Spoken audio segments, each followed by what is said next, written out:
Andrea, thank you again for the time. Really do appreciate it. Oh, thank you so much for having me, Cyrus. It's a pleasure to be with you. Oh, well, look, this book is it kind of gives us everything. It's funny. It definitely, I think, is engaging. But there are some great lessons. I'm going to actually touch on one a little bit later that I picked up on. But I want to talk to you about this experience for you. And it's so appropriate we're having you on during Women's History Month because you've been able to write books that people look forward to. What has that been like for you, Andrea, to be able to do what you love and to see the way people respond to it? I mean, it's the best feeling in the world. I wanted to be an author from the time I was a little kid, and I'm on my fourth book now, and it never gets old to see my book in bookstores and to hear from readers, and it's just a really special and magical thing, to be honest. And I try never to take it for granted that people are taking time out of their lives and money out of their pockets to come into my, imaginary world. So it's really a gift.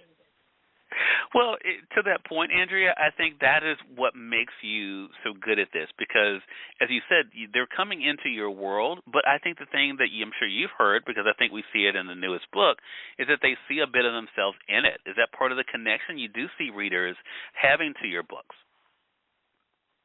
Yeah, I mean, I think that's always with novels, right? When you can sort of plug yourself in to it and really hopefully see things from the character's perspective. And I think that's one of the things that makes novels so special and so powerful overall, just as a medium, is that we can walk in other people's shoes, right? And even if we don't think from the outside that we have that much in common with a character, often by the time we're in their heads for 100 pages or so, we find we do.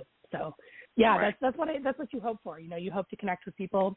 You hope your stories can entertain them, take them away from their lives for a little bit, and in the best case, make them feel a little bit less alone in their own life experiences.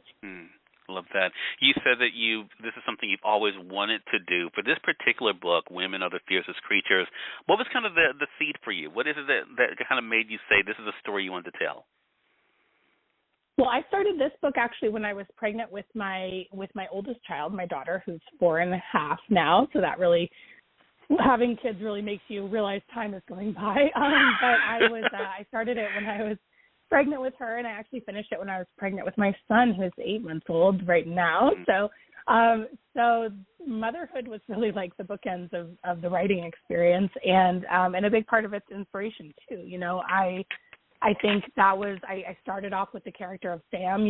My books kind of usually start different ways. Sometimes I have kind of the whole story in mind. Sometimes I just really have one character that I'm following. And in this case, it was Sam, and I knew she was sort of looking for someone from her past and looking to sort of, to reconcile some things that had happened that had really haunted her. And so that was kind of what I started with. And yeah, I just think those themes of motherhood and sort of, hitting, I'm 40 now, so, hitting the beginning of midlife and just realizing that, is sort of thinking about how your life has or hasn't turned out how you thought it would. Right. And that was something that was really interesting to me.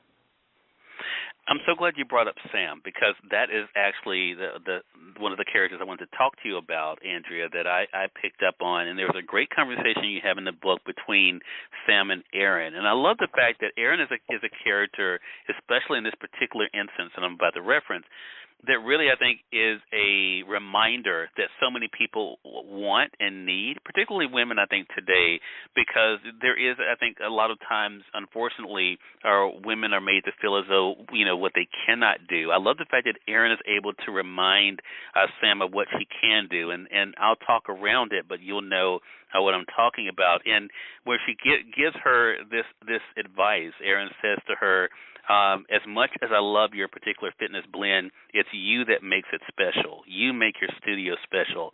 If you can find a way to translate that online, no one will be able to replicate it.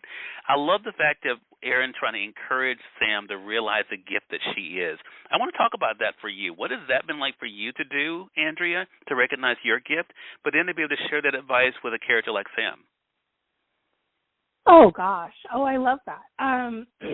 Yeah, I mean, I think, the book is, in some sense, about women coming into their power and sort of taking what they deserve, right, and feeling entitled to do that. And so I think with Sam, she was cut out of a really important company that ended up going on to make a lot of money, and that's a huge part of the book. But she also has started a company on her own, her yoga and fitness studio, that has been very successful in its own right. But I think sometimes, we look at female entrepreneurship in a really different way than we look at male entrepreneurship, especially because it sort of happens, in the margins in some ways, right? I think there are sort of industries that women are allowed to be big in, and then ones like tech maybe where they're really sort of purposefully shoved out a lot of times, which is a big part of Sam's story. And so, that conversation with Erin, I love that moment in the book as well, because it's sort of reminding Sam of like, listen, even if you feel like this is not, this is a small thing, like it's not, and it could be an even bigger thing because